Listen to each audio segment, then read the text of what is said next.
नमस्कार। समाचारों के साथ मैं दीपा सिंह। पहले मुख्य समाचार। रीवा सौर ऊर्जा संयंत्र का शुभारंभ करते हुए प्रधानमंत्री ने कहा कि सौर ऊर्जा श्योर, प्योर और सिक्योर ऊर्जा है। प्रदेश में 16,500 तक पहुंची कोरोना संक्रमितों की संख्या, अब तक 12,000 से ज्यादा हुए स्वस्थ। बारिश के दिनों में भी श्रमिकों को मिलेगा स्थानीय स्तर पर रोजगार, जल संरक्षण को दी जाएगी प्राथमिकता।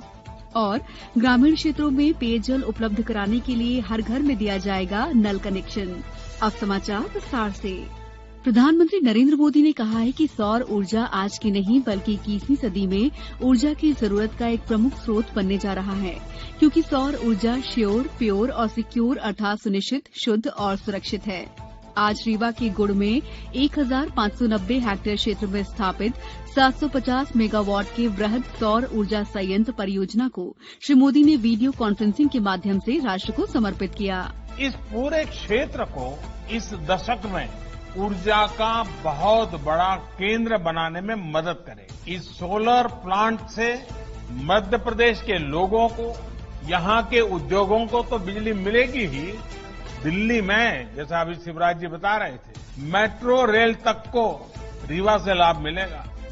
रीवा के लोगों को, मध्य प्रदेश के लोगों को बहुत बहुत बधाई देता हूं, शुभकामनाएं देता हूं। परियोजना से उत्पादित 24% बिजली दिल्ली मेट्रो रेल परियोजना को दी जा रही है। शेष 76% बिजली का उपयोग प्रदेश में होगा। इस परियोजना से प्रदेश के लोगों और उद्योगों को बिजली मिलने के साथ ही दिल्ली की मेट्रो रेल को भी इसका लाभ मिलेगा। इस मौके पर मुख्यमंत्री शिवराज सिंह चौहान ने कहा कि प्रधानमंत्री ने वर्ष 2022 तक देश में 1 लाख मेगावाट सौर ऊर्जा उत्पादन का लक्ष्य रखा है। इस लक्ष्य को पूरा करने में मध्य प्रदेश बड़ी भागीदारी निभाएगा। प्रदेश में आगामी सौर परियोजनाओं के माध्यम से लगभग 10,000 मेगावाट सौर ऊर्जा उत्पादित होगी। इस परियोजना को पूरा करने के बाद हमने मध्य प्रदेश में 1500 मेगावाट की 3 परियोजनाएं और चिन्हित की है।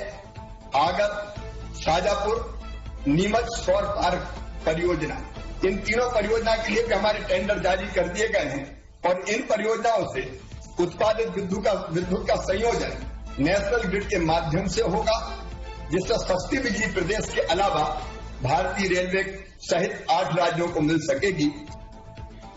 मुख्यमंत्री श्री चौहान ने 22 दिसंबर 2017 को इस परियोजना का शिलान्यास किया था। इस परियोजना को लगभग 2.5 साल के रिकॉर्ड समय में पूरा किया गया। परियोजना से सस्ती बिजली का उत्पादन हो रहा है। इस सौर ऊर्जा प्लांट में कुल 3 इकाइयां शामिल हैं।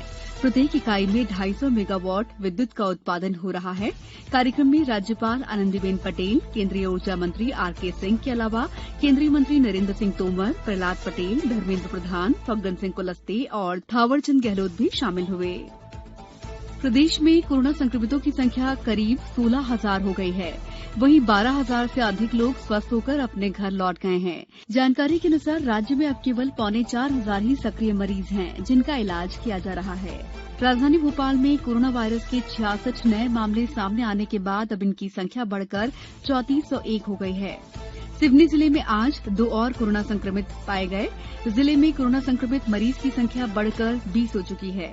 उमरिया जिले के मानपुर तहसील के उमरिया बकेली गांव में एक साथ 6 कोरोना पॉजिटिव चिन्हित किए गए हैं। सीहोर जिले में कोरोना संक्रमितों की संख्या बढ़कर 37 हो गई है। इनमें से 12 लोग स्वस्थ होकर अपने घर लौट चुके हैं।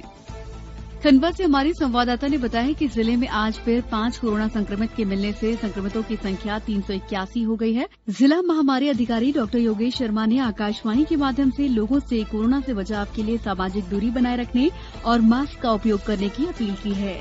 आज दिनांक तक खंडवा में कुल 381 पॉजिटिव पेशेंट आए हैं। इनमें से 290 लोगों को हम लोगों ने स्वस्थ करके डिस्चार्ज कर दिया है और जो हमारा रिकवरी रेट है 76% है अभी इस समय।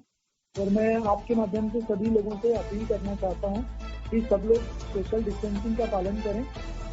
श्योपुर में आज कोरोना पॉजिटिव मिलने से संक्रमितों की संख्या बढ़कर 100 हो गई है। शिवपुरी जिले में कोरोना संक्रमित मरीजों की संख्या बढ़ने के बाद आज 5वें दिन संपूर्ण लॉकडाउन रहा, जो रविवार तक जारी रहेगा।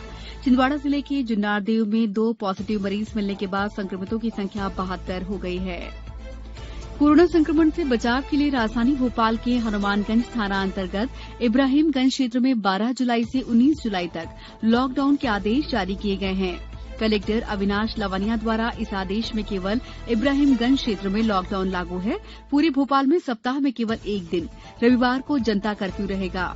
शेष दिन पूर्व में जारी किए गए आदेशानुसार दुकानें खोली जा सकेंगी। आदेश के मुताबिक इसमें किसी भी व्यक्ति को घर से निकलने की अनुमति नहीं होगी। मेडिकल आपातकाल को छोड़कर दुकानें और संस्थान बंद रहेंगे। बैरिकेडिंग कर क्षेत्र की सीमाओं को बंद रखा जाएगा। कोविड-19 को हमें समस्या के रूप में नहीं बल्कि एक अवसर की तरह देखना चाहिए। कोरोना काल में शिक्षा को एक नए रूप में स्थापित करने की आवश्यकता है। ये बात रानी दुर्गावती विश्वविद्यालय जबलपुर के कुलपति प्रोफेसर कपिल देव मिश्र ने पीआईबी भोपाल द्वारा वर्तमान कोरोना काल और उसके बाद कैसी हो कॉलेज शिक्षा विषय पर आयोजित वेबिनार को संबोधित करते हुए कही। उन्होंने कहा कि इस समय वर्चुअल क्लासेस के आयोजन पर जोर देना महत्वपूर्ण होगा। हमें ध्यान रखना होगा कि हम वर्चुअल और पारंपरिक शिक्षा पद्धति के बीच एक बेहतर समन्वय करके आगे बढ़ने का प्रयास करते रहें। पीआईबी भोपाल के अपर महानिदेशक प्रशांत पाठराबे ने पीआईबी के कामकाज और गतिविधियों की जानकारी दी। वेबिनार के संदर्भ में उन्होंने कहा कि कोरोना संकट के कारण विभिन्न क्षेत्रों सहित शिक्षा के क्षेत्र में भी नई व्यवस्थाओं और नवाचार किए जाने की जरूरत दिखाई पड़ रही है। समाचारों में वक्त है ब्रेक का। ब्रेक के बाद समाचारों में आपका एक बार फिर स्वागत है। पंचायत एवं ग्रामीण विकास विभाग द्वारा बारिश के मौसम में भी श्रमिकों को स्थानीय स्तर पर रोजगार उपलब्ध करवाने के लिए कार्यों की पहचान की गई है। बरसात के मौसम में ग्राम पंचायतों के माध्यम से वृक्षारोपण और जल संरक्षण के कार्यों को प्राथमिकता दी जाएगी।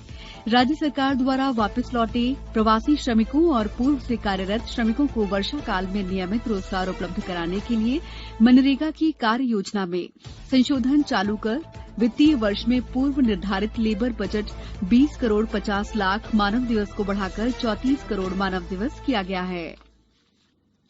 प्रदेश के ग्रामीण क्षेत्र में पेयजल उपलब्ध कराने के लिए हर घर में नल कनेक्शन दिया जाएगा। लोक स्वास्थ्य यांत्रिकी विभाग के प्रमुख सचिव मलय श्रीवास्तव ने आज मुरैना में कहा कि जल जीवन मिशन के अंतर्गत पेयजल की व्यवस्था ग्रामीण क्षेत्रों में की जानी है। इसके तहत प्रदेश के 1 करोड़ 20 लाख घरों में वर्ष 2024 तक नल कनेक्शन दिया जाना है। वहीं मिशन के अंतर्गत श्योपुर जिले को नल कनेक्शन देने के लिए प्रथम चरण में 100 कनेक्शन का लक्ष्य निर्धारित किया गया है। अब कुछ समाचार संक्षेप में। देश में कोरोना संकट को देखते हुए राष्ट्रीय मुक्त विद्यालय शिक्षा संस्थान में 17 जुलाई से होने वाली 10वीं और 12वीं की परीक्षा रद्द कर दी गई है और इन कक्षाओं के छात्र अब अपनी पूर्व परीक्षाओं के आधार पर अपना रिजल्ट हासिल कर सकेंगे। सिवनी जिले में एक खेत में ट्रैक्टर के पलटने से ट्रैक्टर चालक की मौत हो गई। कोरोना महामारी के चलते मध्यप्रदेश भू संपदा विनियामक प्राधिकरण रेरा में परियोजना के प्रमोटर को प्रोजेक्ट पंजीकरण का आवेदन पत्र रेरा वेब एप्लीकेशन के माध्यम से ऑनलाइन जमा करना होगा। मौसम विभाग ने अगले 24 घंटों में रीवा, सीधी, सतना, सिवनी और बालाघाट जिलों में भारी बारिश की चेतावनी दी है। अंत में मुख्य समाचार एक बार फिर। रीवा सौर ऊर्जा संयंत्र